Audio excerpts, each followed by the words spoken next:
భద్రాద్రిలో రేపు జరిగే శ్రీరామనవమి ఉత్సవాలకు దాదాపు అంతా సిద్దమైందని అన్నారు మంత్రి తుమ్మల. ఇక సీతారాముల కళ్యాణానికి రాష్ట్ర ప్రభుత్వం తరపున సీఎం రేవంత్ రెడ్డి ముత్యాల తలంబ్రాలు, పట్టు వస్త్రాలు ఆనవాయితీగా సమర్పిస్తారని అన్నారు మంత్రి. ఇప్పటికే రామాలయం అభివృద్ధికి సీఎం నిధులు మంజూరు చేశారని అన్నారు తుమ్మల. మొదటి దశలో 351 కోట్లతో చేసే పనులకు సీఎం రేవంత్ రెడ్డి శంకుస్థాపన చేస్తారన్నారు. సీతారాముల కళ్యాణం వీక్షించే భక్తులకు ఎలాంటి ఇబ్బందులు లేకుండా ఘనంగా సీతారాముల కళ్యాణం నిర్వహిస్తామని తెలిపారు మంత్రి.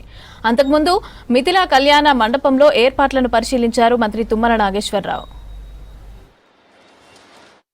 ఈ భద్రాచల ఆలయ అభివృద్ధి కూడా పూర్తి స్థాయిలో చేస్తే ఈ యొక్క కొత్తగూడెం జిల్లాకే కాకుండా తెలంగాణలోకే కాకుండా దక్షిణ భారతదేశానికే ఒక వన్నె తెచ్చేటటువంటి దక్షిణ అయోధ్యని అభివృద్ధి చేసేటటువంటి అవకాశం ఈనాడు ముఖ్యమంత్రి గారు పెద్ద మనసుతోటి 351 కోట్లు మనకి ఈరోజు శాంక్షన్ చేయడం జరిగింది.